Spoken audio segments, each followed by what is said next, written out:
Welcome to another In Wheel Time podcast. This is the world's favorite place to go to for fun and informative car talk. It's the In Wheel Time Car Talk Show. Just ahead, the Lilienthals join us for another road trip story, this time Europe. Oh my. Special feature also on how much the tech in your car costs you time and costs you money. Later, Jeff has the racing calendar, Mars has This Week in Auto History, and I'll get you caught up on the stories making automotive news headlines. Howdy along with Mike out of this world, Mars. We always need more Jeff Zekin. Our chief engineer, David Ainsley, sleeping in as usual. I'm Don Armstrong. Glad you could join us today. And look who's joining us now. Woo-woo. Ladies and gentlemen, are you back home? Are you guys back home? In Indiana. Are you back home in the Pacific Northwest? We can't hear you. I got to unmute on your end. You have to unmute. Oh my God. Gosh. It's a broadcast. Is this your first time? Yeah, this is the first time using a computer. You guys just let us in about 20 seconds ago, so I was trying to get in for 10 minutes. So, no, I just landed back home, what was it, 6 o'clock last night? So I had a tandem trip. Andy got back 10 days ago. Yeah, about 10 days ago. So, So are you a little bit jet lagged? Yeah, it was only from Wisconsin, but it was very hot, very muggy, lots of thunderstorms, severe weather, par for the course around this time of year. So that was Wisconsin, but I thought we were going to talk, well, wait a minute, Wisconsin, Baltic Sea road trip. Baltic Sea road trip. I can't keep up with them. No, you can't. No. Yeah, via Pennsylvania and Subi Fest on tour with Subaru of America and Subaru Motorsports. That was right before. So that was the first part of the tandem. Oh, yeah. So wait a minute. You've been to see the people with Subaru? Yes. Yeah. Okay, so I just did a review. Oh, yeah. I just did a review of the Subaru WRX, but we couldn't figure out that it is the TR trim level, but what is a RUH? R-U-H. That's what it says on the window sticker. On the Maroni. But we don't know what R-U-H stands for, and we can't find it anywhere. It's TR/RUH. So, with your connections with Subaru, there's the question to ask from the In-Wheel Time folks down in the south of the world. There you go. We will find out. Yeah. We tried to Google it, too. It didn't work. Yeah. No, Andy's literally texting our PR contact right now, so maybe we'll have an answer before the end of our segment. Okay, cool. So, tell me about the trips. I want to know. Well, Andy is the driver. Maybe I should start talking before as he's texting. But it was. We did the Baltic Sea Circle Rally, which is a 16-day, 9-country rally, and we did 7,500 kilometers, which in freedom units is 4,660 miles. Oh, and my. We ended up doing, we clocked ourselves, our own team was 4,771 miles, and we were the only EV team, so the only all-electric team this year. And we learned that we were the first ever non-European team to ever attempt this rally in an all-electric car. Wow. Talk about range anxiety. No kidding. So what did you have to tow a generator behind you, or how did that work? No, we were very careful, and there was a lot of challenges, but it was all about how to pay for it. So the whole thing is it's a bit of a choose your own adventure scenario, right? So you start outside of Hamburg, Germany, and then you have 16 days to do this route. But the route is very loosey-goosey. It's basically, they tell you, they give you suggestions like on night 1, you could stay here, or night 2, you could camp here, right? But honestly, it's kind of like, all right, we'll see you back in Hamburg in 16 days. Oh, my. And so and it's way different than what we've ever done. Yeah. Not as structured. Be perfectly on time, en route, on everything. So this is way opposite. So we were able to choose the route we needed based on availability of chargers. So the other thing, 2 other aspects is you're not supposed to use GPS, right? And then you're also supposed to stick to back roads, so stay off the motorways, right? So in an electric car. So you're not using the GPS. How are you finding the charging stations? I mean, is your car allowed to tell you where the charger is? So there's a bit of a leeway with the EVs. I mean, all of the rules are pretty self-enforced. And there's So no they're kind of way- like guidelines. Wait a minute. Yeah. Wait a minute. Do they even have electricity at the Baltic Sea? I mean, it's like, really? You would be surprised. It's pretty. The charging infrastructure in Europe is very good, especially in like Scandinavia. In Estonia, Latvia, Lithuania, not as good, but still easily doable. I shouldn't say easily, but still doable. Right. And I mean, Andy was a driver, I was a navigator, and so I was the statistical queen, shall we say. And the book that I held up beforehand, this is the route book. You can see how thick it is. It's about half an inch thick. And so each day they tell you where you can go and where you can camp and basically help you along with where you should be around those areas each day. Well, we had to use a GPS to find where we were charging. And while we paid for the whole rally ourselves, this was our 20th wedding anniversary gift to ourselves. We talked to Volkswagen of Germany because there's a very high-profile vehicle coming out into North America fourth quarter of this year, and it's a Volkswagen ID Buzz van. Yeah. And that's the all-electric van, and we drove the European spec short wheelbase version of it, the early generation slower horsepower version of it for the rally. How Very cool is good. that? That's very cool. As a side note here, y'all ever fight in the car? Oh yeah. It's like, do. no, I told you not to turn there. Don't turn there.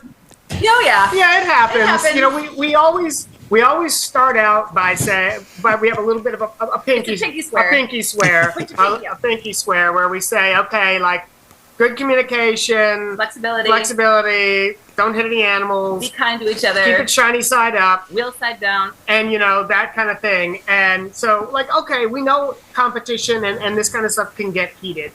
And yeah, we do have arguments every now and then, but we come out the other side. Right. So But you said you were in 9 countries? Yes. 9 countries. So you have to learn the swear words in 9 different languages. Right. Well, the other thing is another thing that we might have not said yet is we camped along the way, and most of the times we wild camped. So they don't tell you where to camp or hotel or stay with your friends or do whatever. You have to figure all of this out on your own. So, for instance, we've talked with you all about the Alcan 5000 rally that has established motels you stay at every night. Right. You'll figure all of this out on your own. So here's little old me. Andy's driving on a gravel road heading into Poland going, holy crap, is that the sign for Poland? And I'm looking on my paper maps because you have to, supply your own maps, by the way. Try to think of little old me in Oregon trying to order the latest and greatest paper maps from Estonia, Lithuania, Latvia, and Poland while living in the U.S. That's kind of feat in itself because that, dear Amazon or dear Google, that's not very friendly at all. But do that, on the fly. I think one of the things that has to be in your favor, you've established these roles. He's the driver. You're going to tell him where to go. There's no arguments about it. Here, go here, go here. And, it's not like normal. He tells me where to go. Well, So, on a friendly level. But there are times where she'll have her head down trying to find the next, kind of like the next turn or whatnot. And I remember her saying, "Oh, take a left on this street." So, and she's like, "Where are you going?" I'm like, "You told me to turn here." She's like, "Okay, thank you. I had my head down. I didn't remember that." Right. So, we definitely have there has to be good communication on this, especially when you're on these, like some of these roads, especially like in Norway, were absolutely really narrow and lots of tractors and very slow. Very slow. It was very slow going. The funny thing about it is the Alcan 5000 is 5,000 miles over 10 days, so you're averaging 500 miles a day. So when we heard about this rally, they're like, "Oh, you only have to do about 300 miles a day." I'm like, "Well, that's easy." Except what we didn't realize is that the speeds that we were going on these back roads were usually about half as fast. 40 to 50 miles an hour. Oh, So my it took gosh. a long time to get anywhere. And they were, when there was traffic, it was pretty much like a U.S. version of a one-lane road was their highways, their highway width. And a lot of it was back roads, right? So it's even much slower. And a lot of it was, you had to use paper maps. So that slowed you down. You had to stop a lot. We had to charge a lot. So we woke up on average 4:30 to 5 a.m. when everybody else was sleeping, if we stayed wild camping. Most of the times we were on our own, and we realized that. But sometimes we had an organized camp spot to try to shower if there was hot water or whatnot. Twice we had an Airbnb over the 16-day average. But most of the times, if there was anybody else, they were still fast asleep by the time we left. Because every time we stopped, we knew it was going to be at least half an hour, most likely more than 50 minutes, an hour, while they ran in, petroled up, and then left in maybe 15 minutes. So we'd start out, go past everybody, and as we charged, they'd pass us. So we kept up with the pace of the rally, which was the most important part, and we finished. The ID Buzz was actually a great camper van, super comfortable. It handled really well. Did it have the Westphalia label on the back of it? This one did not. But we had a system in the back. It came with this aftermarket system called a Kook. And it's a German-made camping module. And it's got a 2-burner stove, a little refrigerator, water, and then it also had a quite comfortable bed that folded out. So we were able to sleep in it. So no Buc-ee's. No Buc-ee's. No Buc-ee's. You wish. No, but I'll tell you what, one of our things that we do, it's sort of this unofficial, unspoken rule is when we travel through different countries, we got to stop at the gas station and try what they've got at the gas station. Oh, so, we tried like the surprisingly good. They had. I'm not a black licorice fan, but I found black licorice that I like. We found chocolate bars that were really good. Interesting. And then here's the other one that kind of was a big surprise to me. Circle K, like the convenience store, is really a big deal in Scandinavia and the Nordic nations. And so good hot dogs at the Circle K. I heard Scandinavia's got some good gas station sushi. Yeah. You know what? I definitely did not do that, but we did have amazing salmon sandwich at 7-Eleven in Norway. It was unbelievable. It was one beautiful. of the best things we ate the whole trip. Oh my God! It makes my stomach hurt just hearing those words. I'll leave it to the bears. Right, yeah. Versus the inedible stuff that you get served here. Yeah, there were no taquitos that had been on the rollers for 8 hours. Yeah. Oh, man. One thing that we might want to add, though, when we were stopping at these convenience stores to charge up or finding these charge stations, the biggest hurdle was not how to charge, because we found the chargers easy enough, most of the times easy enough, and we did a ton of research before we got to Germany to start the rally, and we had, Andy created a huge, extensive document with all the different charging apps, what the companies were, how we downloaded them, and of these companies, which countries they would all charge or have chargers in. With that being said, it was, I think, May. The rally started in June. We said, okay, let's start downloading them on our U.S. phones. All right. After 2 or 3 tries, not going to happen. Not going to happen. Kept saying we were out of the region and we couldn't download the apps. And go ahead. No, and to his testament, we were like dead in the water. So luckily, I'm dual citizen. My sister lives over in Germany, and her nephew had an old iPhone. Her son. Yeah, her son. No arguing. No arguing, you two. Well, they've got a lot of practice in the car all those Got times. 20 years worth of practice here. There's a lot of pin-up anger here, I can tell. But my nephew, our nephew, her son, had an old iPhone that he was able to loan us. They wiped it, loaded up a new SIM card. We got it all figured out, gave him the document, and he spent days downloading the program, got it all set up with my information, a new free German email address with, under my name, their German address, because I had to have a German base, a German phone, but my information and my credit card to make it work. That's how we paid for it. Yeah, so basically, you can't just pull up to a charger and swipe your credit card like you can in the United States. You have to have the app or like tap credit card thing proprietary app from each one of the charging companies. So, and there are some cards and some apps that will work with multiple charging companies. So the bottom line is this.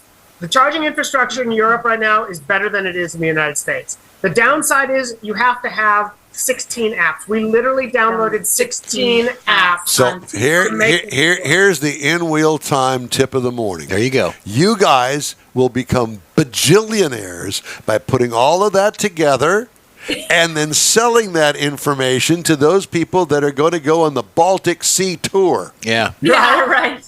In an EV. Among other things, yeah. And Yeah, we're just going. Somebody's going to go to Poland. They want to go look around in Poland. I bet you your passport's probably fully loaded up.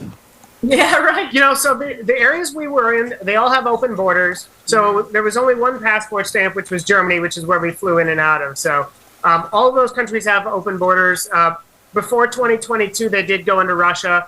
Of course, with the invasion of Ukraine, they stopped doing that. So you take a ferry from Helsinki, Finland to Tallinn, Estonia instead. Right.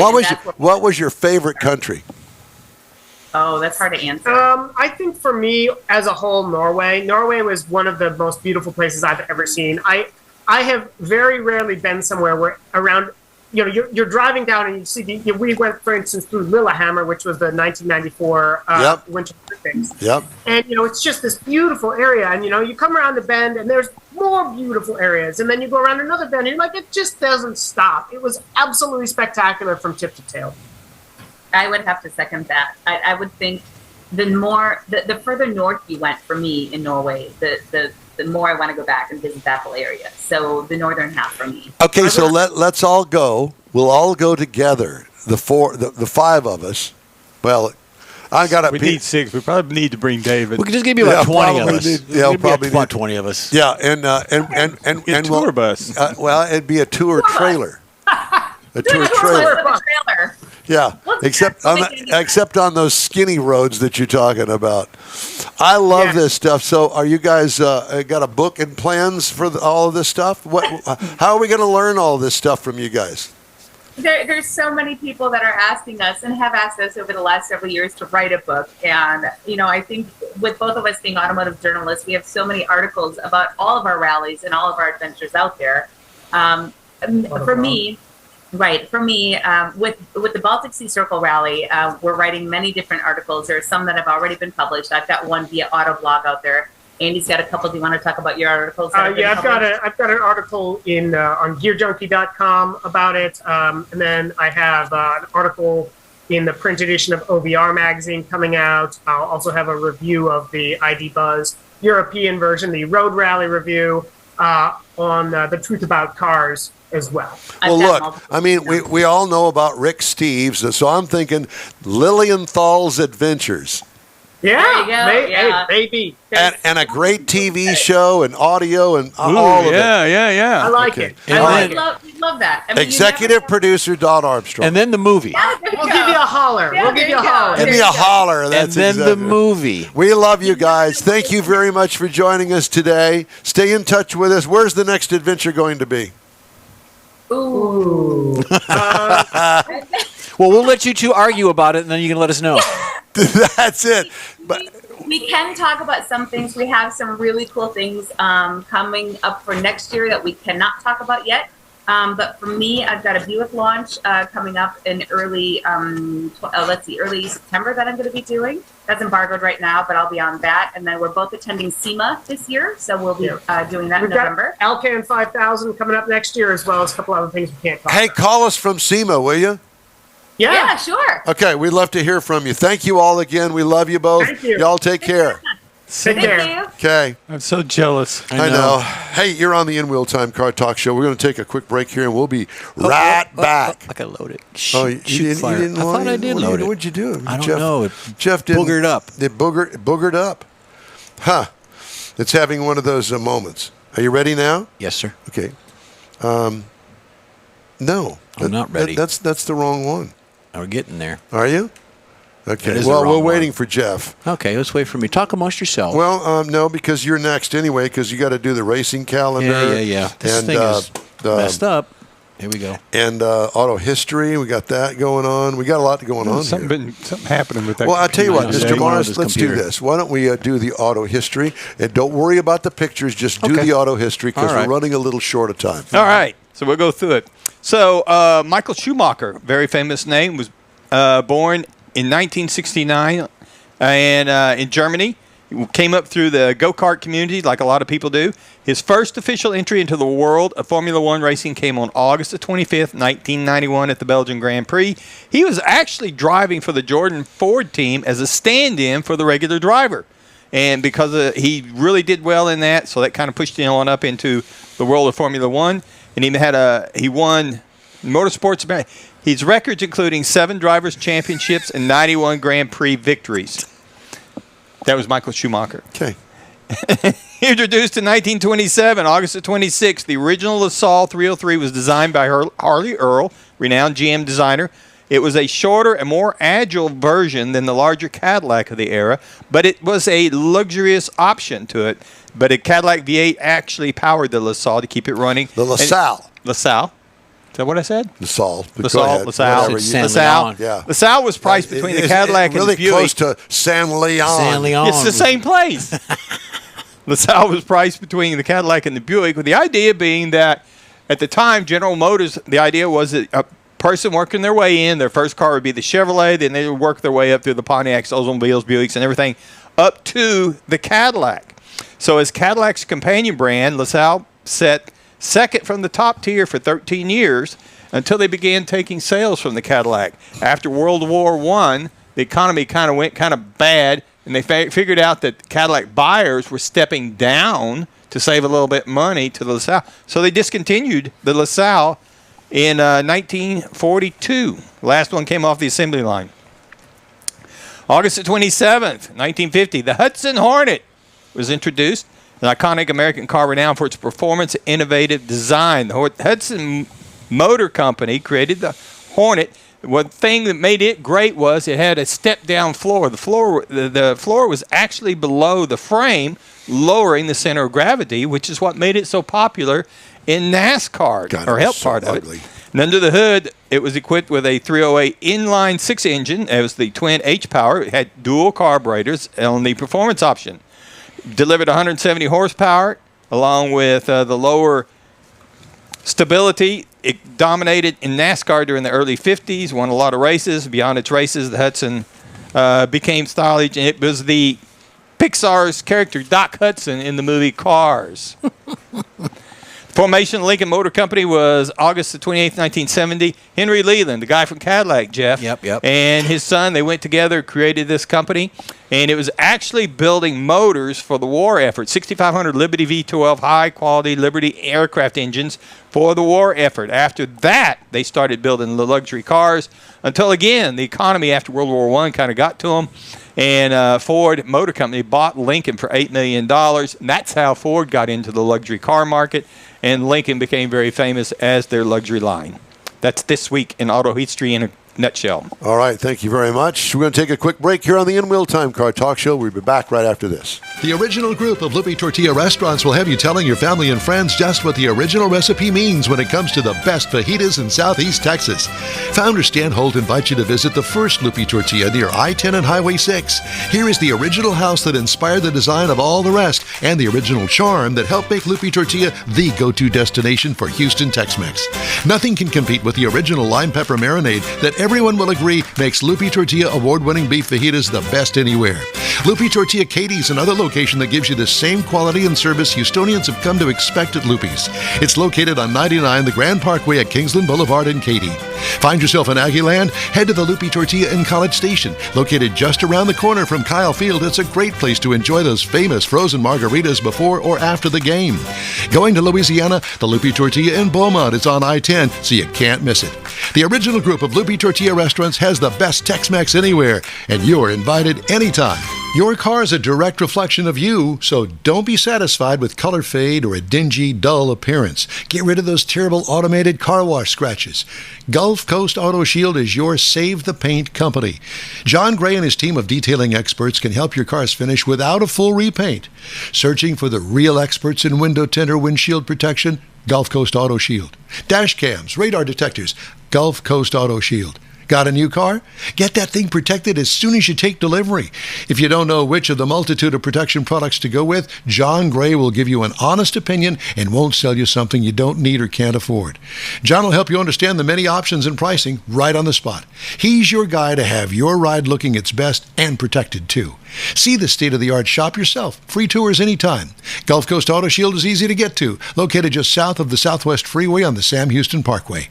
Gulf Coast Auto Shield, full-service luxury car care today, and online at gcautoshield.com. Welcome back to the In Wheel Time Car Talk Show. Let's look at the racing calendar. Jeff's got that. Okay, and it's sponsored by? Oh, thank you. Texas Muscle Car Club Challenge. Perfect. Thank you. NASCAR is at Darlington Raceway. Tickets are still available, Michael. It's going to be on September 1st, which is just coming up around the corner tomorrow.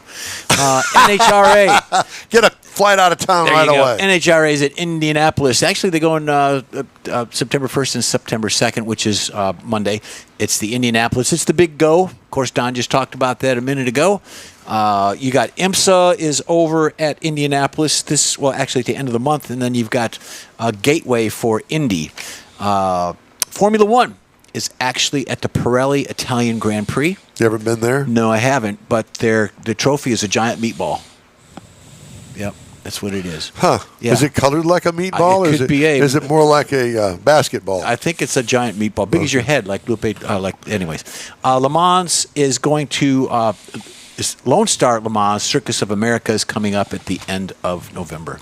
CEO of computer chip maker NVIDIA received the highest compensation among top executives at U.S.-based automotive and industry-adjacent companies in 2023, according to this year's Automotive News Equilar CEO Compensation Survey.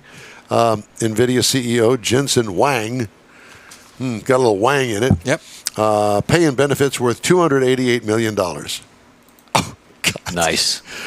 Yeah. John Plant at Howmet Aerospace, a supplier of forged aluminum wheels and other engineered metal products. Highest paid CEO in 2023, $117 million in total compensation, 6 times what he got in 2022. Wow. That includes a $1.6 million salary, $5.6 million in bonus and incentive plan compensation, and nearly $110 million in stock award gains. Plant led the separation of Arconic Incorporated into 2 publicly traded companies, Howmet Aerospace and Arconic Corporation. Joseph Ferrero, CEO of rental car agency Avis Budget Group, was the top earner at automotive services companies. His compensation rose 44% to $31.9 million. Yeah, well, he must be the one that's building that car over there in the River Oaks area. I think so. We're going to take a quick break now, and we'll be back right after this. Stay with us. Pro-Am Auto Accessories has been serving Houston's auto enthusiasts since 1984, providing world-class products for sports cars, European sedans, and American muscle. Pro-Am is known as the place to go to find exclusive and hard-to-find parts and accessories. Pro-Am is one of the very first distributors in the USA for brands such as Recaro, Redline, Momo, Corbo, and Simpson. Located in the heart of Houston's premier retail and service corridor, the Galleria area, Pro-Am's walk-in storefront includes an 8,000-square-foot warehouse, showroom, and installation bays. Pro-Am not only sells parts and accessories, but also offers installation and service. Pro-Am is now reaching a worldwide audience through Pro-Am.com, taking its local reputation to the rest of the world. At Pro-Am Auto, you'll be dealing with a small group of professionals who truly want to help you with your automotive needs. If you don't see what you're looking for on the website, call and Pro-Am will lend you a hand. Pro-Am Auto, 6125 Richmond at Green Ridge in Houston's Galleria area. Call them at 713-781-7755. The award-winning In Wheel Time Car Talk Show brings you great guest interviews each week from manufacturers and suppliers to the aftermarket, racers, enthusiasts, and other friends just like you and me who love to talk about all things automotive. The In Wheel Time Car Talk Show takes it to the road, too, with remotes at Tailpipes and Tacos, Woody's Waterfront Car Show, and the Hemi Hideout. In Wheel Time's live video and audio stream can be found on the iHeartRadio app, YouTube, Facebook, and InWheelTime.com every Saturday, 10 a.m. to noon Central Time, or grab a podcast anytime from your favorite podcast provider. Well, time flies, I know. as they say. Good show. A lot of good guests. We did. Hey, thank you, the Michael. Lilienthals. Yeah. Now, that's Always it for this week's In Wheel Time Car Talk Show. Be sure and check out our website, InWheelTime.com.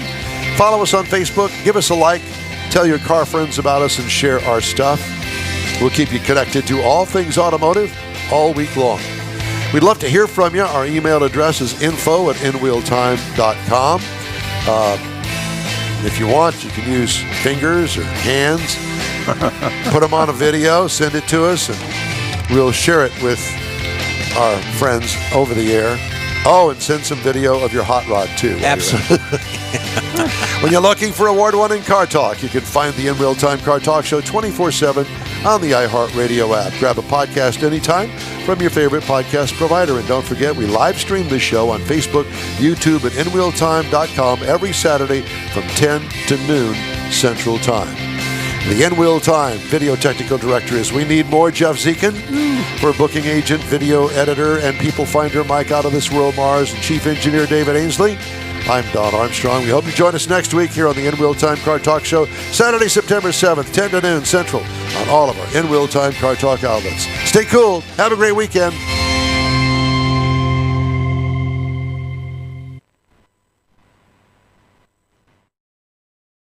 That's it for this podcast episode of the In-Wheel Time Car Show. I'm Don Armstrong, inviting you to join us for our live show every Saturday morning on Facebook, YouTube, Twitch, and our InWheelTime.com website.